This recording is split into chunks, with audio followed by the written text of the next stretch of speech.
Bon matin tout le monde. Donc ici Pasteur Ken Mafou et ça me fait vraiment plaisir d'arriver en fait directement chez vous, dans votre maison, dans votre foyer. Puis je sais pas comment vous êtes en ce moment, si vous êtes encore en pyjama, si vous êtes dans votre lit en train de regarder tout ça, ou si vous êtes même avec votre Snowgie, avec une bonne tasse de café.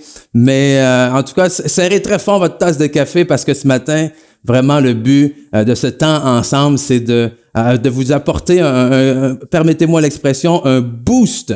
Vraiment un boost pour votre foi dans ces temps-là où ce que les gens semblent un peu ébranlés et d'emmener vraiment comme un choc ici aujourd'hui. Donc, on veut surtout ensemble se rappeler pendant notre temps ensemble que Dieu est fidèle, que Dieu règne et qu'il est encore le maître aujourd'hui. Donc, j'ai vraiment quelque chose dans mon cœur que le Seigneur m'a mis là pour apporter la parole aujourd'hui. Mais juste avant de commencer, j'aimerais demander au pasteur Ken Taylor de venir se joindre à nous, puis d'ouvrir ce temps-là en prière. Donc, allez chercher vos Bibles, allez installez-vous confortablement chez vous là. On va passer un bon temps ensemble ce matin. Donc, pasteur Ken Taylor, si vous pouvez venir à vous la parole.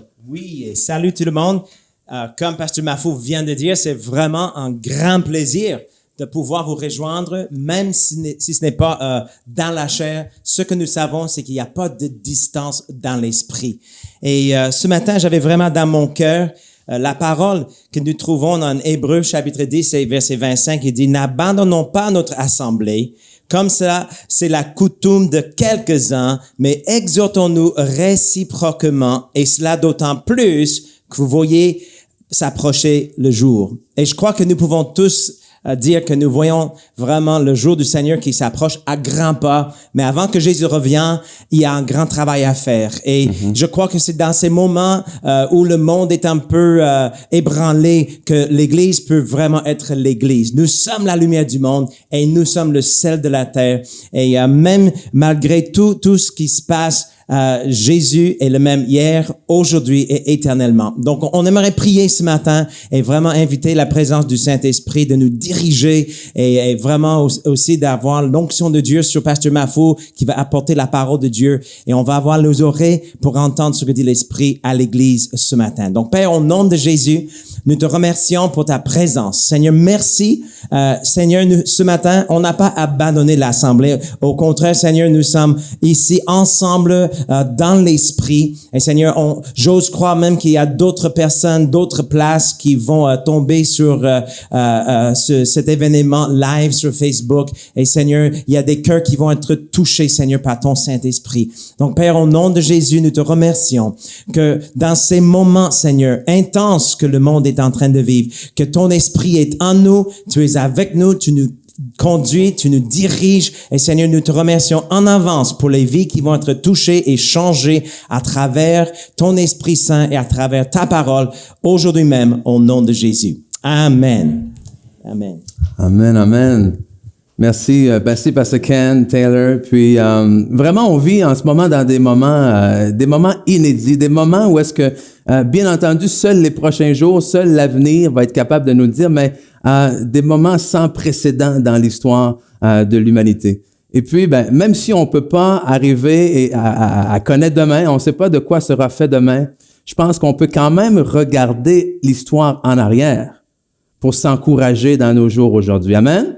Puis l'histoire en arrière, qu'est-ce que l'histoire dit? Principalement l'histoire de l'Église et l'histoire du peuple de Dieu nous dit ceci, nous dit que à travers le temps, lorsque le monde ou l'Église a passé à travers des crises, à chaque fois, l'Église et le peuple de Dieu s'est relevé et non seulement s'est relevé, mais s'est relevé encore plus fort. Et que chacune de ces occasions-là a finalement tourné pour la gloire de Dieu. Et on n'a qu'à penser, quand le peuple d'Israël était en Égypte, et la Bible nous dit que plus le peuple d'Israël était oppressé, qu'est-ce que ça faisait? Et plus il se multipliait au contraire.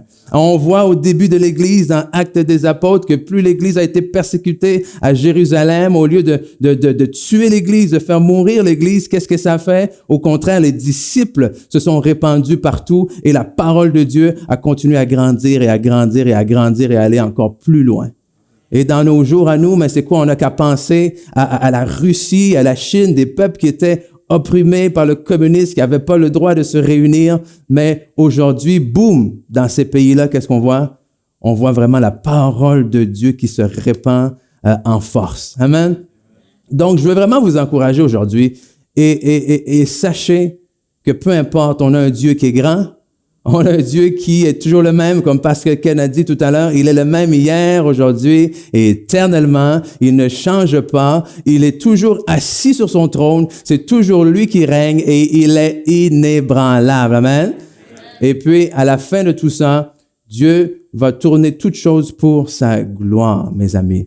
Donc, et quand je me préparais, en fait, pour aujourd'hui, parce que je vais avouer que c'est quand même un peu différent, même si on a l'habitude de faire ça à tous les dimanches presque. Il y a quelque chose de différent un peu dans cette saison-là. Puis, je me disais, Seigneur, qu'est-ce que tu veux que j'apporte à ton Église dans ces temps-ci, dans ces moments-là? Et même si c'est un peu inhabituel peut-être pour nous de se réunir comme ça à la maison via les médias sociaux, je me suis rappelé qu'en fait, au début de l'Église, qu'est-ce qu'on voit? Ben, on voit les apôtres qui ne se réunissaient pas comme nous, on a l'habitude de le faire, dans le cadre des grandes célébrations du dimanche, mais qu'est-ce qu'ils faisaient? Au contraire, ils se réunissaient principalement dans des petits groupes qui se réunissaient dans certains lieux et dans les maisons. Et qu'est-ce qu'ils faisaient? C'est que les lettres que nous avons la chance d'avoir, nous, en un seul morceau dans le Nouveau Testament et l'Ancien Testament, mais qu'est-ce qu'ils faisaient? Ces lettres-là, ces épîtres-là, eh bien, ils les lisaient. Ils les lisaient ensemble à tour de rôle, puis ils s'exhortaient. Donc, je me suis dit, en fait, mon désir aujourd'hui, c'est un peu comme si je vous écrivais une lettre.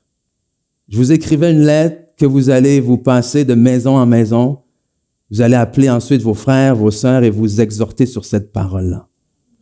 Parce que comme on dit souvent ici à la Vie Comblée, l'Église, c'est pas un bâtiment, l'Église, c'est nous. Et l'Église, il faut se rappeler que ce n'est pas seulement une histoire du dimanche matin. L'Église, c'est un mode de vie, c'est un style de vie, c'est quelque chose que, c'est pas un endroit où on va, mais c'est quelque chose que nous sommes. Et le titre de la lettre que je vais vous écrire aujourd'hui, c'est dans le cadre, en fait, de notre série, même à toute épreuve, s'intitule « À l'épreuve de la peur ». À l'épreuve de la peur. Écoute, vous savez comme moi, c'est comme quand sur la route, les disciples d'Emmaüs qui parlent avec Jésus, puis Jésus leur demande, mais, de quoi est-ce que vous parlez? Qu'est-ce qui se passe? Puis les disciples lui disent, écoute, est-ce que tu es le seul ici qui ne sait pas qu'est-ce qui se passe? Et j'imagine que vous, à la maison, vous savez tous qu'est-ce qui se passe en ce moment, non seulement dans notre province, mais à travers le monde. OK? Et dernièrement, lorsque je regardais les médias et que je lisais les journaux, j'ai vu dans le journal le titre suivant sur la première page et qui disait « Le virus fait trembler la planète ». Le virus fait trembler la planète. Et quand j'ai lu ça, je vous avoue qu'à l'intérieur de moi est monté ce qu'on peut qualifier d'une sainte colère, si vous me permettez l'expression. Je me suis dit, non, comment ça est-ce que le monde va trembler devant ce virus? Alors aujourd'hui, oui, je vais vous écrire cette lettre à l'épreuve de la peur et vous rappeler qu'il y a un seul nom au-dessus de tout nom et ce nom-là est Jésus. Amen. On va le dire ensemble, Jésus. Et il y a personne, il y a rien, ni personne qui peut nous faire trembler. Amen. Parce que Jésus-Christ est assis au-dessus de toute autorité, de tout nom qui se peut nommer. Alors quand j'ai regardé ça, je me suis dit non. Il faut dire quelque chose aux enfants de Dieu. Il faut dire, je ne sais pas comment vous êtes, dans quel état vous êtes en ce moment chez vous. Peut-être que vous êtes craintif, peut-être que vous essayez de vous accrocher aux promesses de Dieu, mais malgré vous, la peur est entrée en vous. Mais bonne nouvelle ce matin, ok? Bonne nouvelle ce matin. Restez là. Parce que le but, justement, c'est de mettre cette foi-là en vous, c'est de partager la parole de Dieu avec vous pour qu'on puisse ressortir de ça, pour qu'on puisse traverser. Et c'est ça la chose. Le Seigneur veut pas seulement que l'on endure les épreuves. Il veut pas seulement qu'on traverse de peine et de misère les épreuves, mais il veut qu'on sorte victorieux de ces épreuves-là également. Amen. Donc, je veux pas un peuple de Dieu qui va se cacher pendant tout ce temps-là et qui va simplement supplier, espérer que le Seigneur nous délivre de ça, mais qu'au contraire, pendant que les ténèbres envahissent la terre, on va être la lumière du monde. Amen. Et qu'on va refléter la gloire de Dieu. Et c'est quoi, en fait, le nom de Jésus? Ce qui nous sauve, c'est ça. C'est la foi en lui. La Bible nous dit quoi? La Bible nous dit que l'amour parfait bannit la crainte. Et il faut comprendre une chose là-dedans. L'amour parfait, c'est pas l'amour parfait que vous et moi, on peut se partager. L'amour parfait, c'est quelqu'un. L'amour parfait, c'est Jésus-Christ, qui non seulement a été est l'incarnation même de l'amour, mais qui a démontré un amour parfait envers nous. Et par cet amour parfait qui est Jésus-Christ, et lorsqu'on met notre foi en lui, cet amour-là bannit toute crainte. Et c'est là qu'on veut rester, nous, mes amis, dans la foi. Et vous savez, un des commandements qui est le plus répété dans la parole de Dieu, c'est quoi? Ne crains point. C'est un des commandements de Dieu qui est le plus répété. Hein, certaines sources vont même jusqu'à dire, jusqu'à plus de 300 fois Dieu répète, ne crains pas, n'aie pas peur, je suis avec toi. Pourquoi ça? Hein, je me suis demandé, mais pourquoi est-ce que Dieu répète ça si souvent? Premièrement, peut-être qu'il nous connaît, nous, en tant qu'hommes, hein, dans notre nature à se laisser des fois facilement ébranler. Mais je crois aussi parce que la peur ne vient pas de Dieu. Et ça, il y a quelque chose, et ça, vous devez absolument comprendre ceci, la peur ne vient pas de Dieu. Et au contraire, la peur nous éloigne de tout ce que Dieu peut avoir pour nous. En fait, on a la peur et vient la foi. Et c'est là que la foi est cette victoire sur le monde. C'est ce qui nous permet d'avoir la victoire sur les choses qui viennent contre nous. Donc, nous ne sommes pas appelés à vivre dans la peur, mais bien à vivre dans la foi.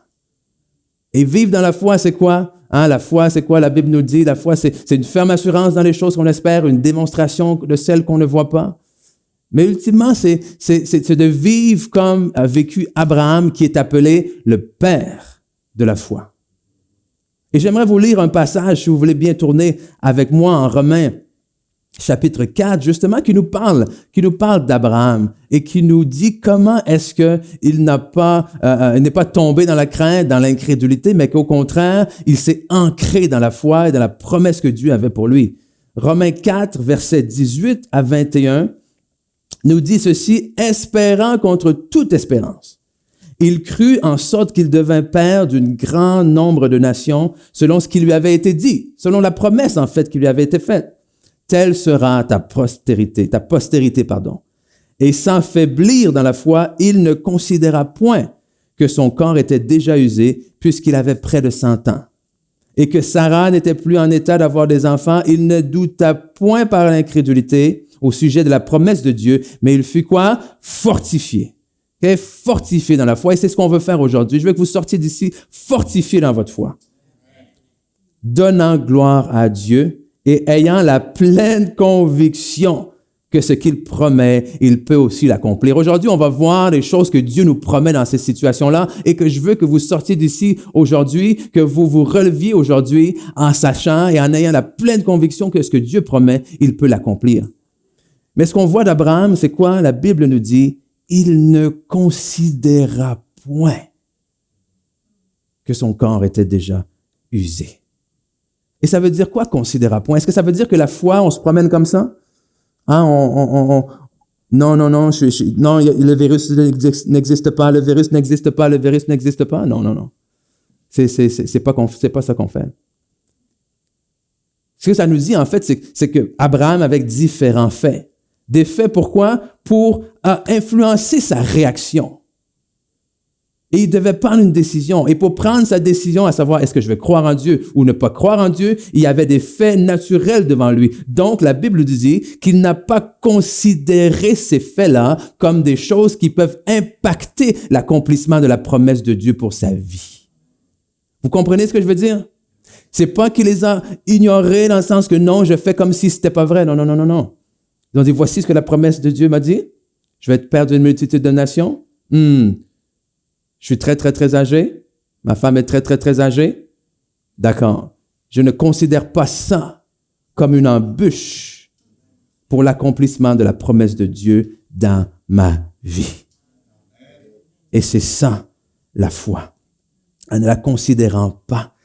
Et vous savez, à l'église, dernièrement, on a eu, à la fin de l'été dernier, début automne, on a eu une série intitulée « Sans filet ».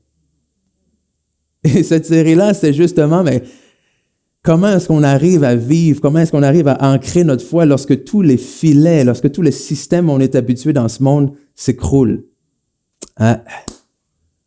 Vous avez l'opportunité de le mettre en pratique maintenant. OK? Qu'est-ce qu'on fait lorsque la médecine vous dit « on n'a pas de remède ». Qu'est-ce qu'on fait quand le système économique vous dit « on ne sait pas ce qui se passe, tout va s'écrouler ». Qu'est-ce qu'on fait quand on vous dit « restez chez vous, sortez pas parce qu'on ne peut pas garantir votre sécurité, etc., etc. » Tous les filets viennent de tomber.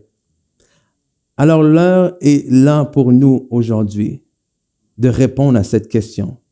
Sur quoi et sur qui est-ce qu'on s'appuie? Et la réponse pour nous, en tant qu'enfants de Dieu, c'est sur Jésus-Christ, le rocher inébranlable. Parce que un synonyme de à toute épreuve, c'est quoi? À toute épreuve, c'est quelque chose d'inébranlable. C'est quelque chose qui, malgré justement les épreuves, malgré ce qui vient contre cette chose-là, à la fin de la journée, je vous dis, après cette crise-là, on va être encore là, debout, continuant à aller de l'avant et à mener à bien l'œuvre à laquelle le Seigneur nous a appelés en tant qu'Église et en tant qu'enfants de Dieu. Amen? Donc aujourd'hui, c'est vraiment là mon désir. Puis je veux voir quelques promesses de la parole avec vous, quelques faits, quelques vérités bibliques pour dire, OK, comment est-ce qu'on va vivre cette vie-là? Comment est-ce qu'on va continuer à vivre non dans la crainte, mais bien dans la foi? Et c'est drôle parce que mon fils le plus jeune, 7 ans, il revient de l'école avec une feuille, puis une feuille de l'école, évidemment, qui explique la situation au niveau du coronavirus et tout. Puis, ça fait qu'on aborde la situation à la maison. On aborde la situation autour de la table. On est en train de manger et tout. Puis, alors qu'on en parle, tout bonnement, entre 2 bouchées de nourriture, mon fils dit, « Mais c'est pas grave de toute façon. On a seulement à prendre un agneau et répandre son sang sur la porte. » Et je lui dis, « Quoi? » Je dis, « Ben oui, on a juste à mettre du sang d'agneau. » Je dis, « Qui t'a dit ça? » Je ne sais pas. Il dit, « Où est-ce que tu as entendu ça? » Et l'autre qui dit, « Oui, c'est vrai. C'est pas quelque chose qui est écrit dans la Bible, ça? » Je dis, « Oui. Mais est-ce que vous savez ce que ça veut dire? » Non. Et vous savez, il y a ces moments-là où est-ce que vous entendez des choses de quelqu'un ou à la radio, puis il y a de ces moments-là où est-ce que tu te dis, Wouah! Vous savez, c'est Dieu vient de déclarer quelque chose. Hein? Et c'est ce que je vais faire avec vous aujourd'hui. Je vais vous expliquer c'est quoi. Je vais vous expliquer ce que signifie cet agneau-là, ce sang de l'agneau, qui est notre provision, notre protection, notre assurance aujourd'hui dans des temps comme ceux-ci. Alors, on va reculer. On va reculer justement dans l'histoire et voir d'où ça vient. On recule avec Joseph, en fait. Okay? Joseph, qui est vendu par ses frères et qui se retrouve en Égypte, qui, par la grâce de Dieu, a été protégé et se retrouve élevé maintenant en tant que second à Pharaon. Et puis, dans la position, dans le rôle qu'il a, il se retrouve en position de pouvoir justement emmener toute sa famille en Égypte et les sauver de la famine qui avait lieu. Lorsque sa famille arrive en Égypte, le Pharaon cède une partie de la terre, une partie d'Égypte à cette famille, à la famille d'Israël, à la famille de Joseph. Et cette portion de terre-là s'appelle Goshen. Okay? C'est une partie en Égypte. Et là, c'est là que le peuple hébreu, c'est là que le peuple d'Israël a grandi. Et il faut comprendre que cette terre-là est une terre où habite le peuple de Dieu au milieu de l'Égypte. L'Égypte, dans la parole de Dieu, est un symbole du monde, est un symbole du péché. Et Goshen, cette terre-là, devient un symbole du peuple de Dieu.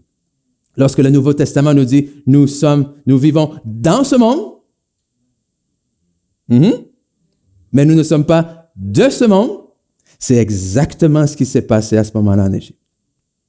Il y avait un groupe de personnes, un peuple choisi de Dieu qui vivait dans ce pays, mais qui n'était pas de ce pays. Amen? Alors, qu'est-ce que ça leur a donné, cette terre-là? Cette terre-là leur a premièrement donné une séparation. C'était une terre de séparation, une terre où ce que Dieu a voulu clairement mettre une séparation entre son peuple et le reste du peuple du monde.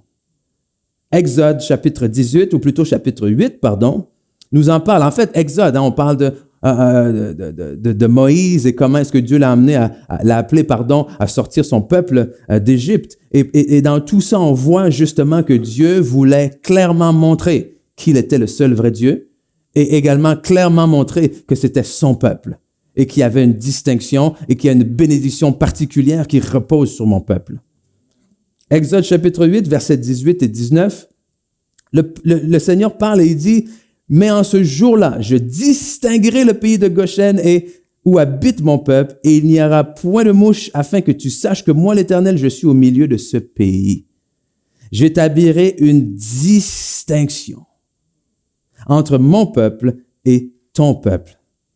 Ce signe sera pour demain. » Okay, dans ces temps-ci, mes amis, le Seigneur veut se servir de son peuple pour faire reposer sa présence et montrer une distinction. Vous savez, parmi les plaies qui ont frappé le pays d'Égypte, il y avait les ténèbres, la noirceur finalement qui est tombée dessus, que la Bible nous dit que tu pouvais même pas voir presque ta propre main. Mais pendant que la noirceur était tombée sur tout le pays d'Égypte, devinez où est le seul territoire où il y avait de la lumière. Okay? Alors pour moi, je me dis, waouh, ça parle tellement fort. Ça parle tellement fort ou dans une période aujourd'hui où est-ce que les ténèbres semblent avoir envahi la terre, où est-ce que la peur envahit tout le monde. Il doit y avoir un territoire, il doit y avoir un lieu où est-ce que la lumière, malgré tout, ressort. Pourquoi? Parce que quand les gens vont regarder quelque part, il faut qu'ils voient quelqu'un. Mais si nous sombrons dans la peur, si nous sombrons dans les ténèbres comme tout le monde, comment est-ce qu'on va être la lumière du monde que le Seigneur nous appelle à être?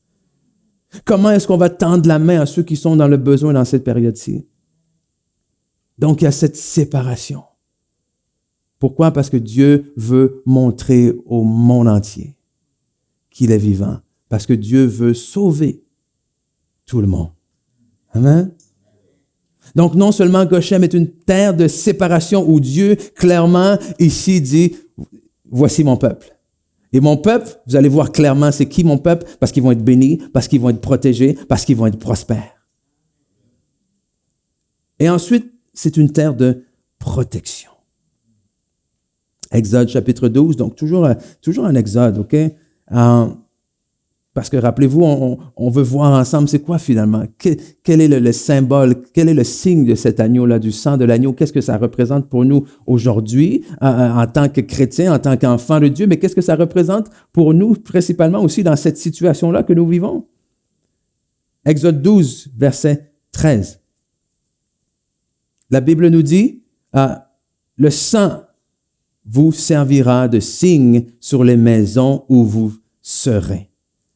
Pourquoi? Parce que Dieu annonce finalement, demande au peuple d'Israël de sacrifier un agneau, de prendre un agneau sans défaut, un agneau parfait, et de prendre le sang de cet agneau-là et d'appliquer le sang sur les linteaux des portes, sur le côté de chaque porte.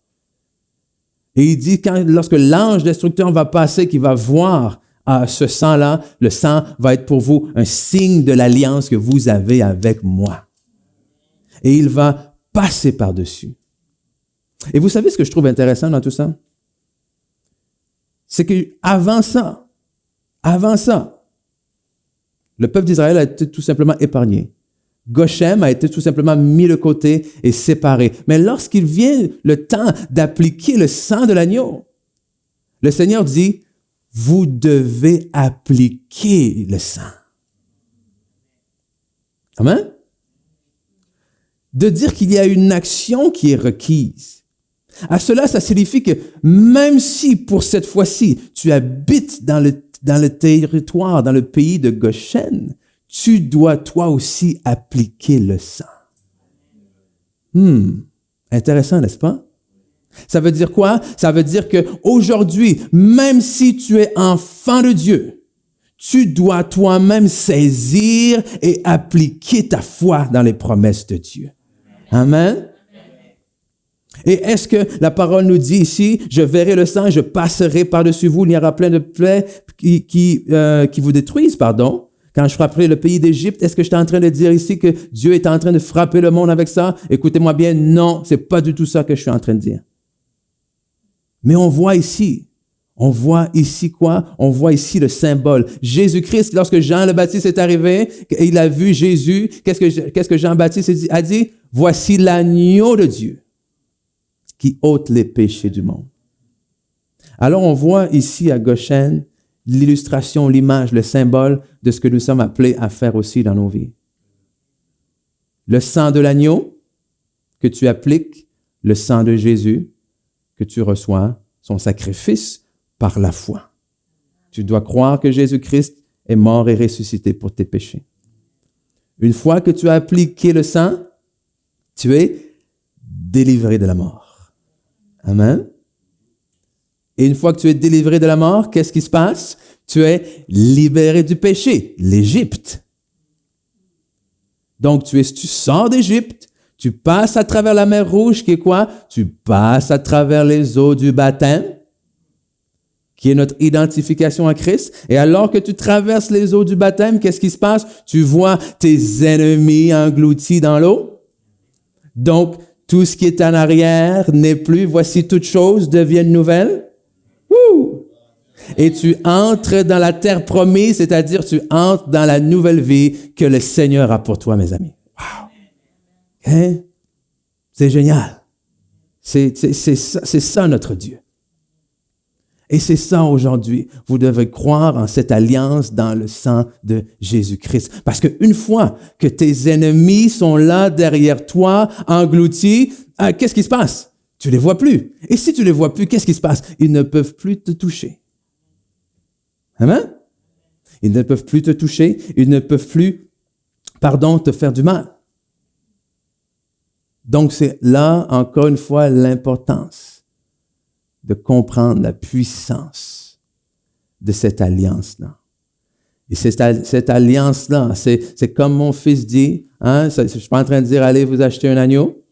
Okay? Faites pas comme toutes les personnes là, qui courent en panique dans les magasins. Je veux pas voir tous les chrétiens qui sortent, aller essayer de se trouver un agneau maintenant, là. OK?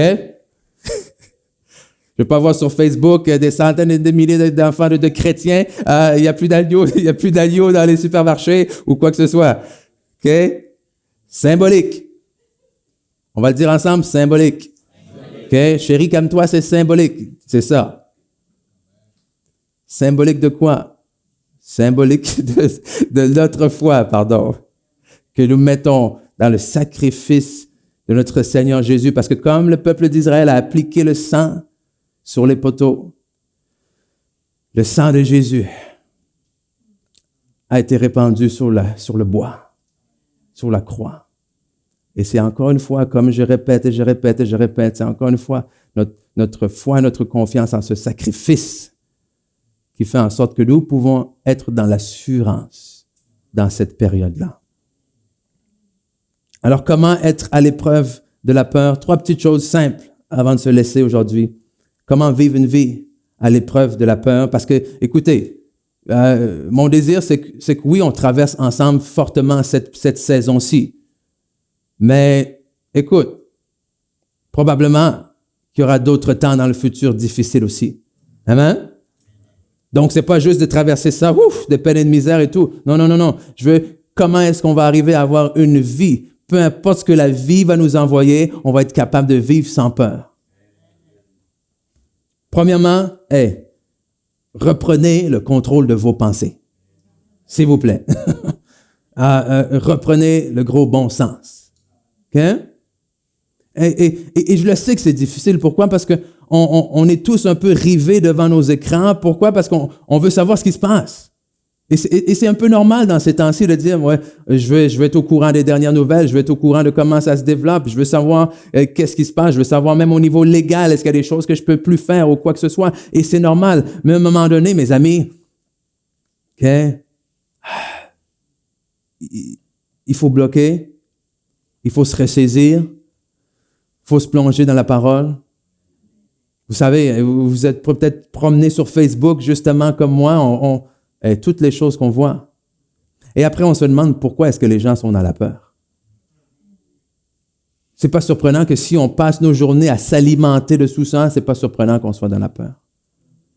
Donc, reprenez d'abord le contrôle de vos pensées. Arrêtez d'aller vous nourrir n'importe où, là. Philippiens 4:6 nous dit de ne vous inquiéter de rien. Ne vous inquiétez de rien. Mais en toute chose, faites connaître vos besoins à Dieu par des prières et des supplications, des actions de grâce, et la paix de Dieu, qui surpasse toute intelligence, gardera vos cœurs et vos pensées en Jésus-Christ. Et je vous l'ai dit dès le commencement, au début, il y a un seul nom. Il y a un seul nom au-dessus de tout nom, et c'est Jésus. Et c'est en lui que vous devez garder vos pensées. Donc, non seulement reprenez le contrôle, s'il vous plaît, de vos pensées, mais deuxièmement, saisissez votre autorité. Saisissez votre autorité, puis encore une fois, dans saisissez, mais c'est un verbe d'action. Il y a vraiment quelque chose que l'on doit faire. Ça nous ramène à ce qu'on vient de dire ensemble à propos du sang, à appliquer sur le linteau. Il y a quelque chose, une action qu'on doit faire, oui, le sacrifice de Jésus est là, mais je dois le saisir. Je dois prendre possession de ça et de saisir cette autorité-là. Puis quand on parle d'autorité, on parle de quoi? On parle d'une autorité déléguée. Par exemple, le ministre de la Santé, avec le décret qui a été annoncé hier, qui a été investi de pouvoir par rapport à quoi? À l'état d'urgence sanitaire. Ce que ça fait que le ministre de la Santé a été maintenant investi de pouvoir, au nom du gouvernement du Québec, de faire tout ce qui était en son pouvoir, tout ce qui est nécessaire de faire pour irradier, arrêter au maximum la propagation de ce virus-là. Mais ce pouvoir-là n'est pas son pouvoir à elle en tant qu'individu. C'est-à-dire quoi? C'est-à-dire que si, dans son temps off, entre guillemets, quoique je pense pas qu'elle a dormi beaucoup dans ces derniers jours, OK?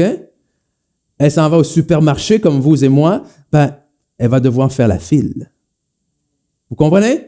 Elle n'a pas le pouvoir de dire oui, parce que maintenant, on a décrété l'état d'urgence sanitaire et que moi, j'ai tous les pouvoirs, je peux faire ce que je veux. Non, non, non, non. Ces pouvoirs sont limités de quoi? Dans le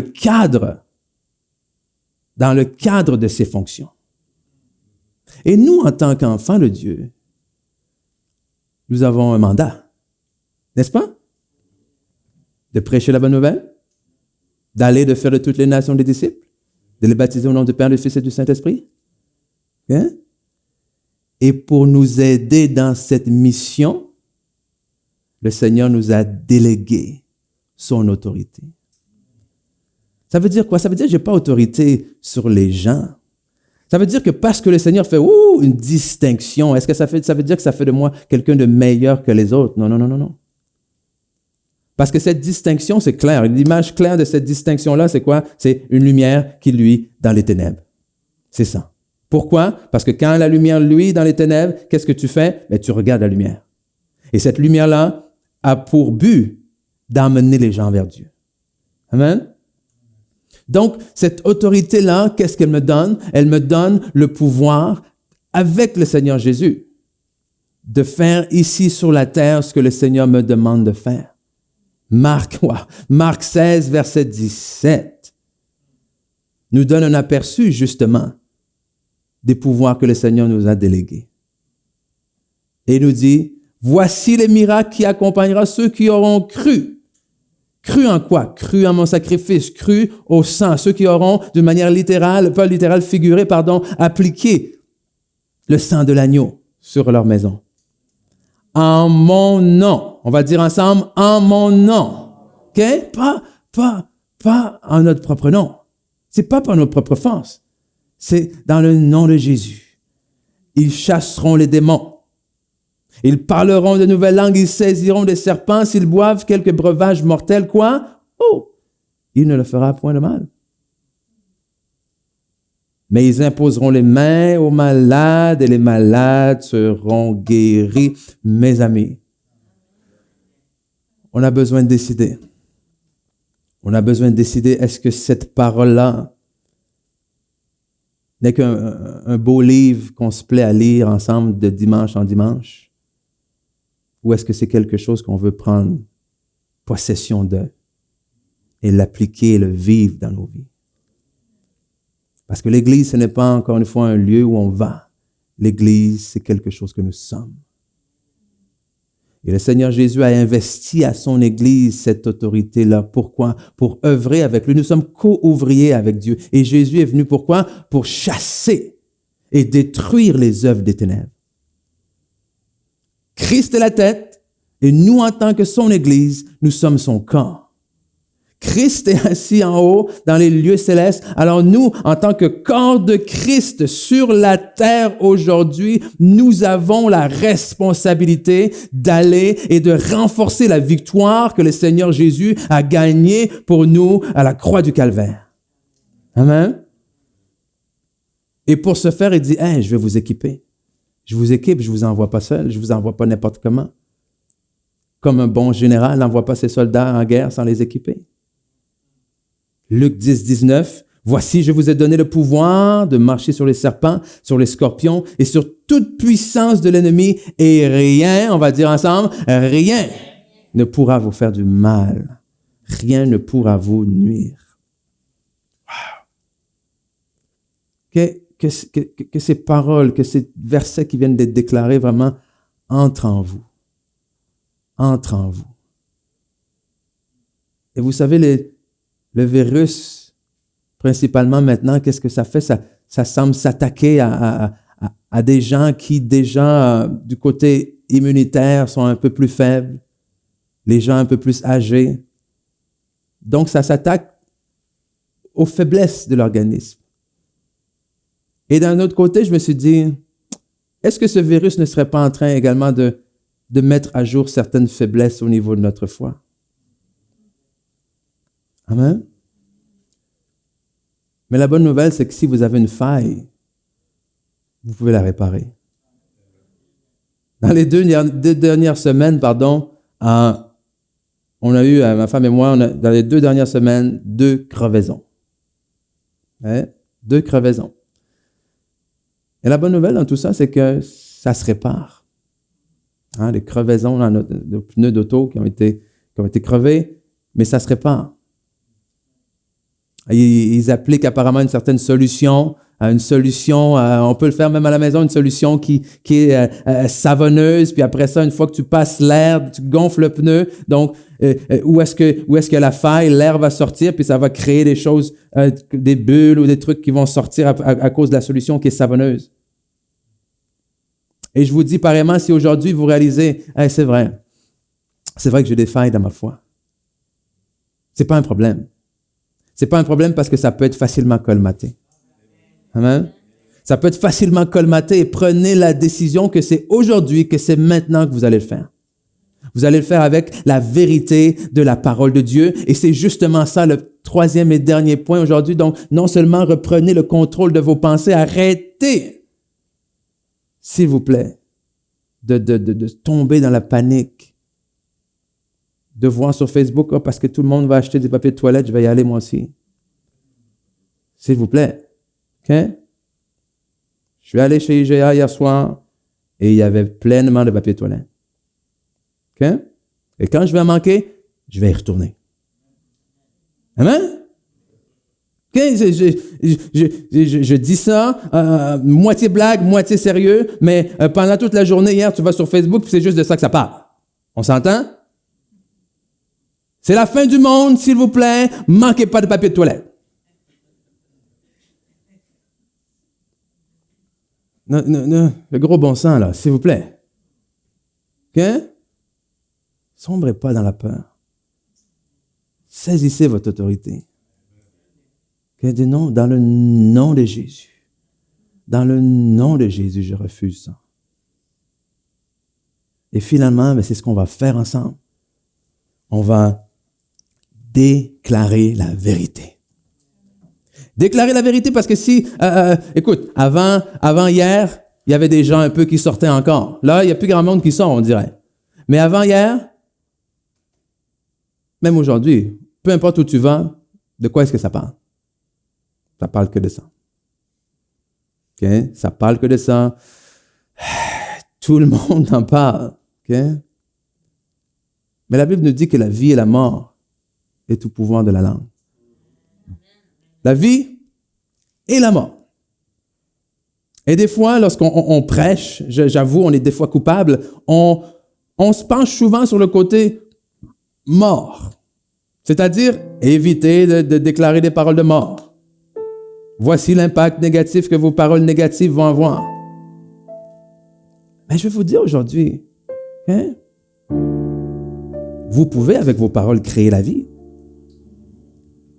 Je vais le répéter, vous pouvez avec vos paroles créer la vie. La Bible nous dit, Dieu a mis en nous la parole de vie. Amen.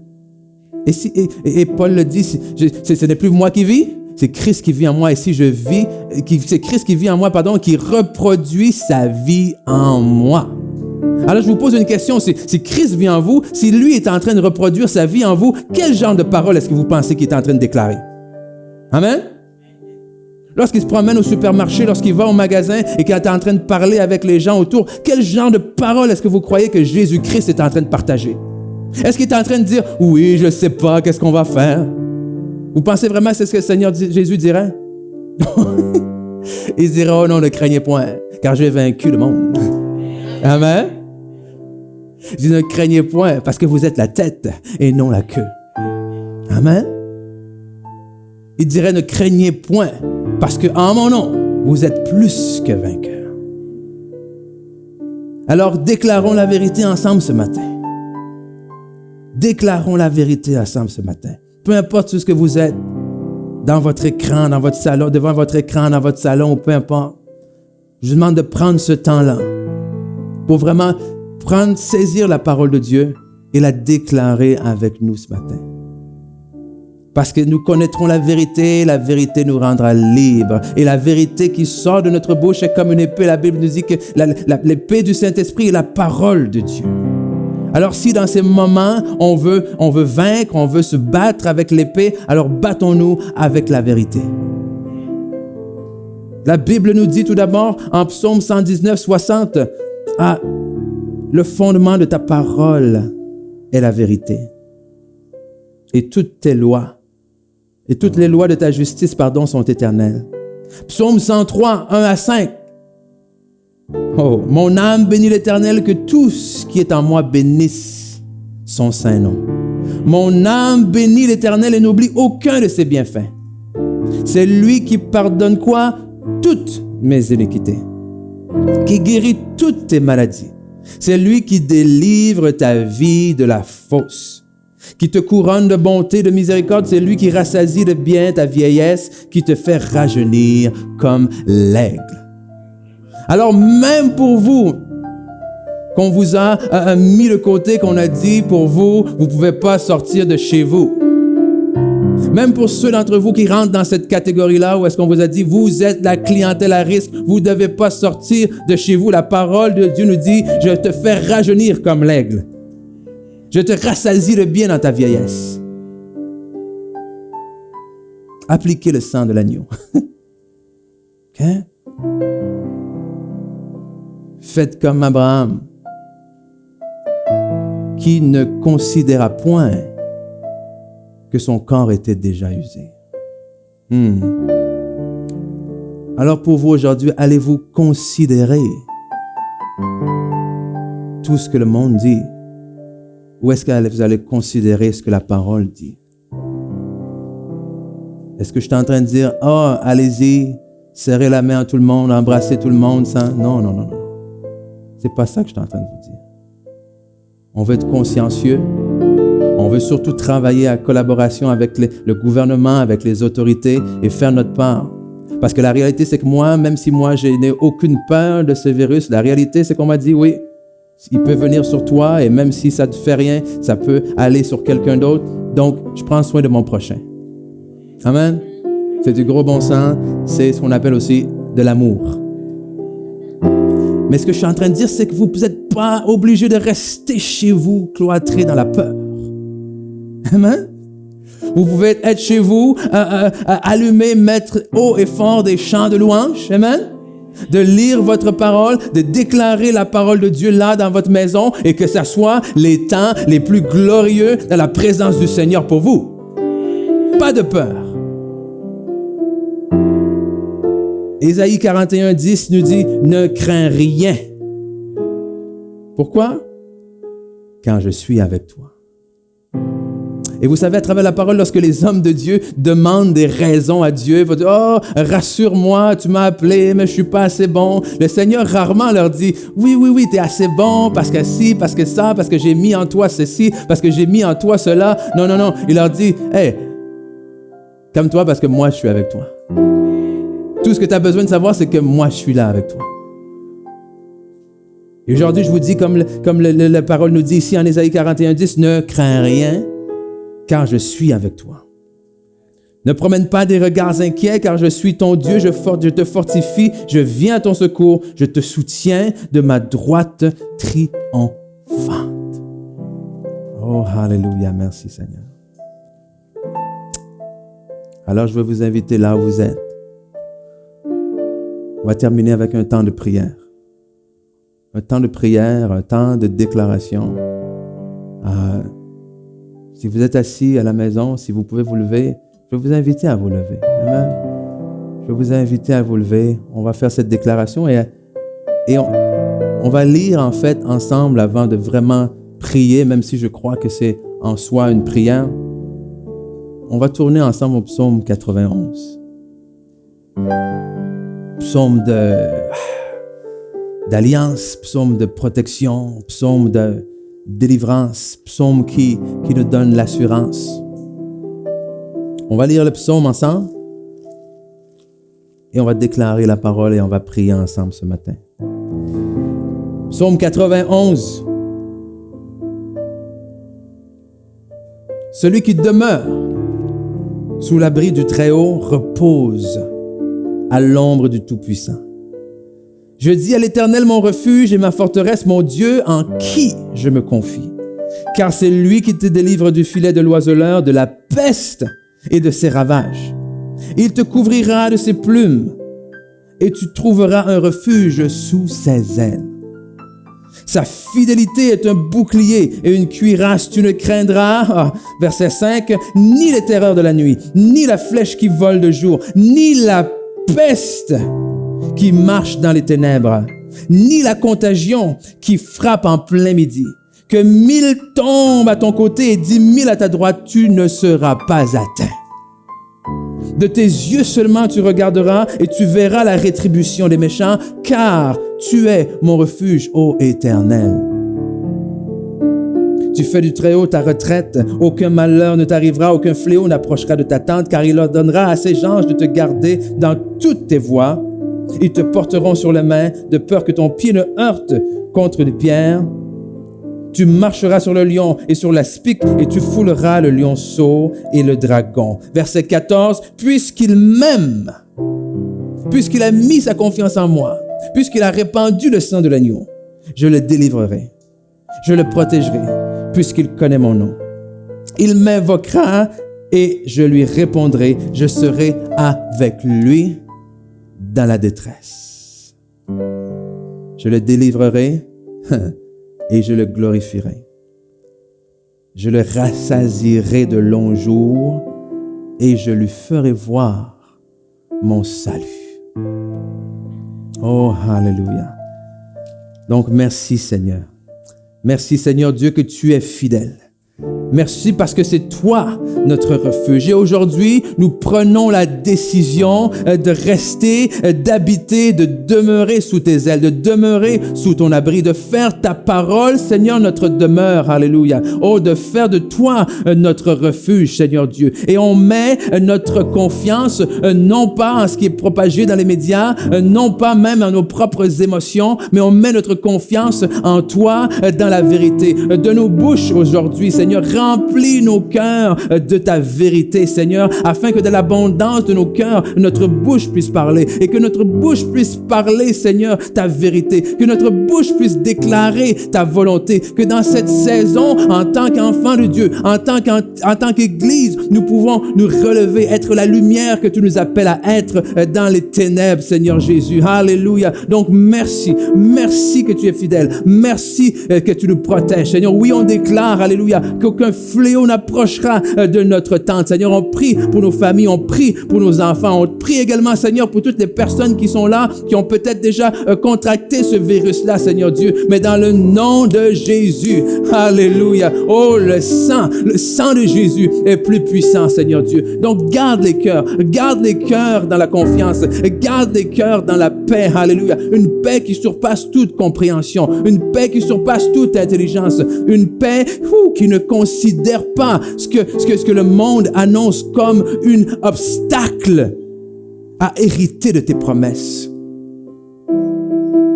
Seigneur, on veut pas vivre dans la folie, on veut pas, il y a une fine ligne entre la foi et la folie. On veut rester sage.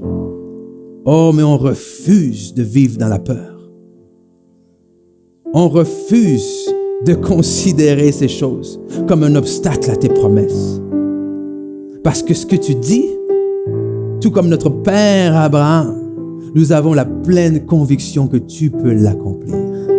Oh, alléluia, alléluia, alléluia. Oh, merci Seigneur Jésus. Oh, gloire à toi, Papa. Oh, alléluia, Seigneur, je te prie pour toute personne qui regarde en ce moment à la maison. Oh, oui, Seigneur, que tu puisses garder leur cœur en toi. Oh, que tu les relèves. On chasse toute peur, toute crainte dans tout foyer ce matin. Mais que ton nom soit élevé. Tu as reçu le nom au-dessus de tout nom. Oh, alléluia, afin que tout genou fléchisse.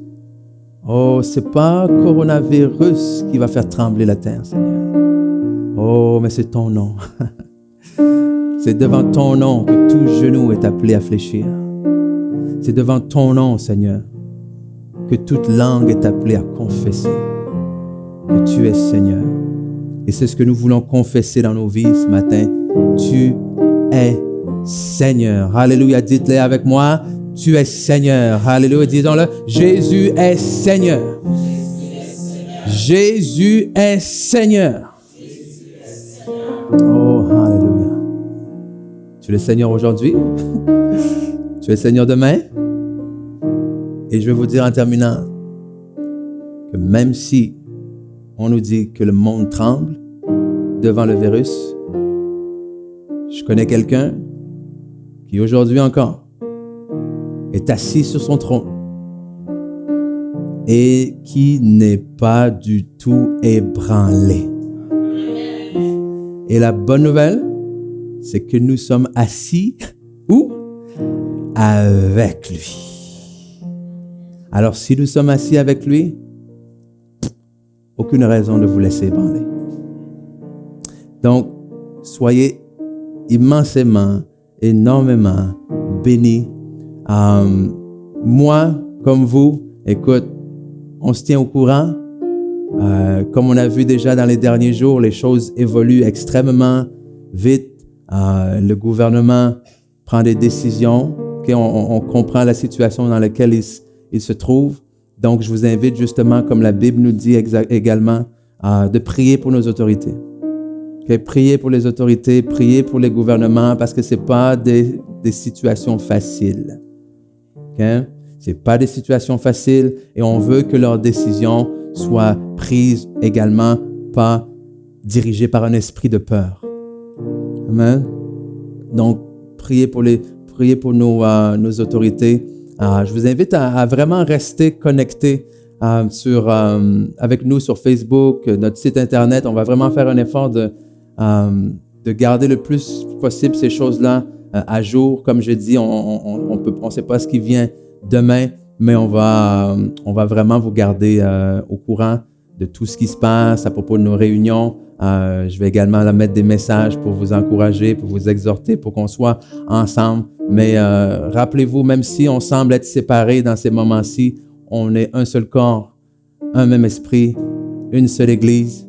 Et peu importe que vous soyez 2 ou 3, la Bible nous dit que le Seigneur est réuni ensemble parmi nous.